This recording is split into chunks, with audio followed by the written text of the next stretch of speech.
Purity amidst madness. Chapter 12.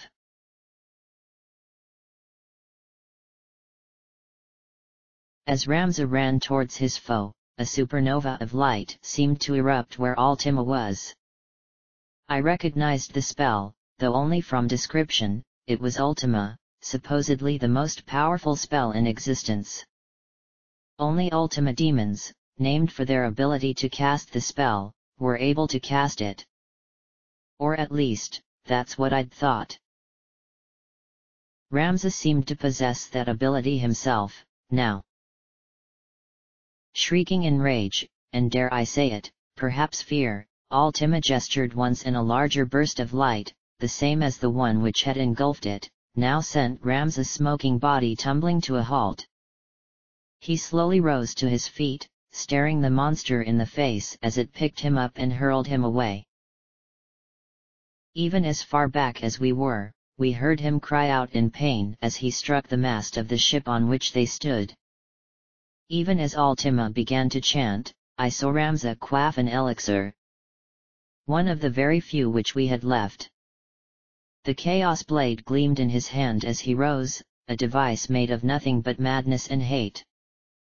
He dropped the ninja edge he'd held, kicking it and sending it towards Ultima as he charged. A translucent disk of pure energy transposed itself between the bloody angel to block the incoming blade, deflecting it with an audible click of metal on stone. The same disk moved to stop Ramza's sword as he brought it down in a double-handed blow. Ultima grinned as the energy stopped the blade cold. Ramza grinned as he flexed, the shield protecting his enemy shattering as the blade bit deeply into his foe's shoulder. The Lukavi shrieked in pain as it fell back, gesturing as three black wisps appeared, forming into Ultima demons. The lone remaining Beolv male flicked a gaze contemptuously at them, his powerful blade flicking left and right, dispatching two before they'd gotten their bearings. The third took a step back, avoiding Ramza's follow-up swing.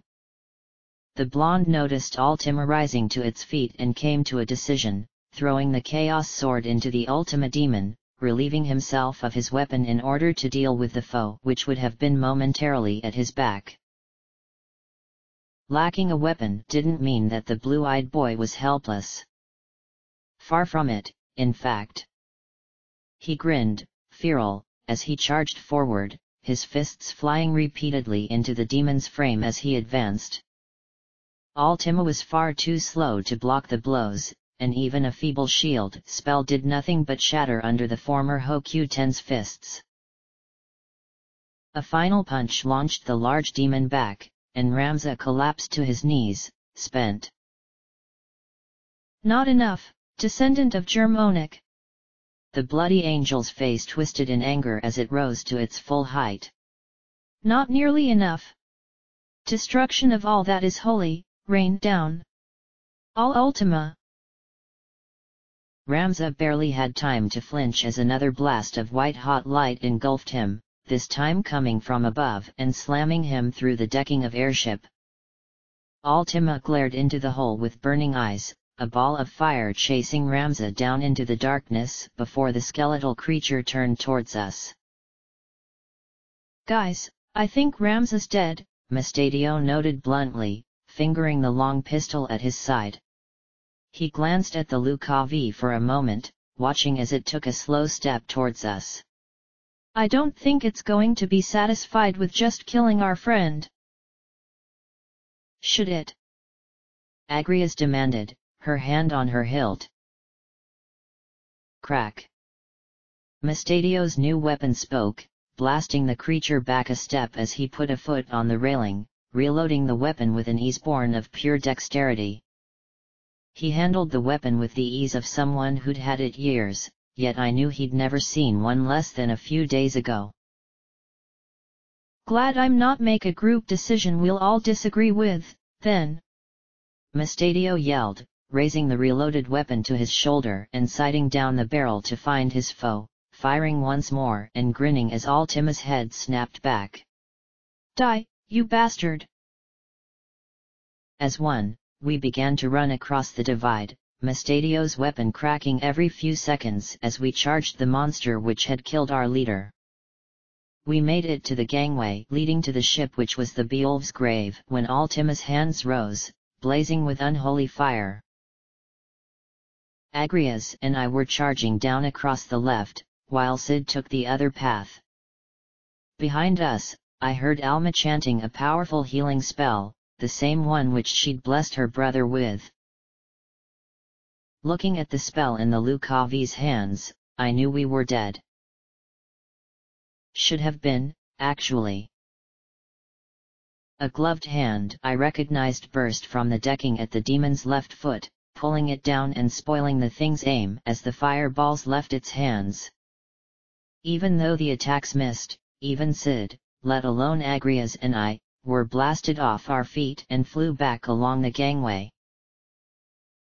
Sid's walkway fell away into darkness, and only the wily old man's quickness prevented him from following it as he caught the railing of the airship he'd been blown back into. My hand caught Agria's hand as she nearly fell into the vast blackness below, and then and there, I resolved that she needed to lose some weight. Even with armor, she was heavier than she should have been. Too much of Rafa's good cooking, I supposed. I braced my feet and pulled her up, watching as the sole remaining gangway fell away. Yet with our path to our foe barred, my faith was stronger than ever. A spear erupted through our foe, no doubt pulled from the depthless bottoms of one of Ramza's bags of holding, pinning it in place as he burst through the decking, casually tossing another spear into the bloody angel's torso. "Strip away the ground with glistening blades," Ramza chanted, perched on the mast of the airship. Yet he didn't stop there. His voice became strained even as he began the second verse. "Swirling bolts, gather and strike with power. Heavenly bolts, bring God's justice." The magic in the air fairly quivered, and sweat beaded on our leader's brow. Yet he wasn't done. "Angry spirits of the world, strike now," Ramza finished, and the hair on my head rose, as it did on all my companions. We stared in wonder as the Beowulf grinned, pointing a finger at his opponent. "Bolt." What struck was not a simple bolt spell. It was nothing I'd ever seen before. Light brighter than the sun flashed in front of my eyes, and even trying to blink it away in that moment, I feared that the lightning strike which slammed into Ramza's foe would forever be seared into my vision. Yet even this did not stop the creature facing us. It raised a hand towards Ramza, and as the blonde dove, drawing Marquis Elmdir's mass immune, fire raced towards him. He cut in half, riding the sword down to strike his foe. The fire raced upwards, igniting the large balloon which held the airship aloft. I hadn't known the science behind them, then. I couldn't, know that they would explode under that sort of fire. The balloon over the ship my beloved Ramza fought against Ultima himself on exploded, blasted the pair into the darkness below. I shouldn't have been surprised, but I was. Perhaps even Ultima was surprised, but... Even as he fell to near certain doom, the Beowulf's eyes were upon killing his foe. Perhaps that is what allowed him to defeat the creature before the ship reached the ground, triggering another explosion hundreds of feet below which obliterated the ship on which they had battled.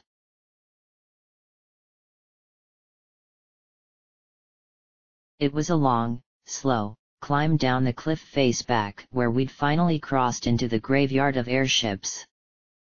Docked as they were, even Mustadio could figure out no way for us to use them as anything but platforms.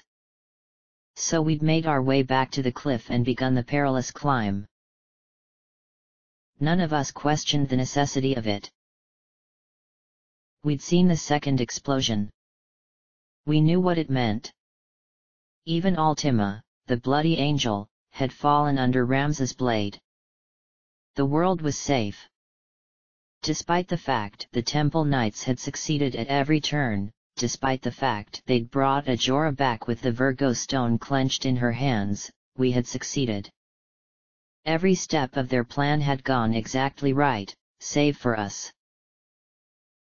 Actually, I thought, biting my lip as I paused in my descent. We had done nothing. We had tagged along on the coattails of a man far greater than us. Ramza had won. Ramza had faced down Ajora, Ultima, and had bested them with the strength of his convictions. And he had, perhaps, died for those convictions. I recognized the spell that his sister had protected him with, and I knew it allowed him to resurrect himself from death, but only once. That one time had been what saved us all. I knew no such reprieve waited for him when Virgo had exploded. Nothing save for us could have saved him. And yet we were climbing so damnably slow. It was an eternity and more before we reached the bottom, and my companions could barely keep up with me as I sped across the broken landscape. Horror fought with hope as I moved across the shattered wood and brick below my feet. I didn't know what I prayed for. Coming across Ramza's broken body, on the far side of a chasm, was the last thing I expected. He must have clung on to life for a long time for him to have not crystallized already, I thought, detached. My eyes quickly traveled both directions in which the yawning darkness blocked us, and I saw no way across. All he needed was a simple spell of life, one any three of the five of us could cast, I noted as my companions caught up with me. Orlando caught Alma as she ran towards the edge, heedless of her own safety. He knew she was too far away to help. We all were. Ramza, Mestadio spoke, his voice catching as he raised one pistol to his forehead in salute. Tears spilled from the engineer's eyes as he fought back a sob. Thank you for everything. Agrias wordlessly drew her blade in response, raising it towards our leader.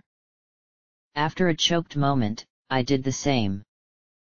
Alma wept incoherently into Sid's cloak, and he clutched the poor girl tight, his eyes pained as he gazed at a young man who, in another life, would have been as close to him as his own son. There was nothing we could do. Ramza Beolv had fought maddening horrors and had died to protect us, and there was nothing we could do to help him.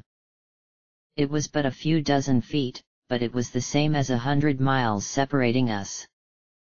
Even Alma stopped her weeping as Orlando gestured towards Ramza's corpse, as it began to glow with an internal light.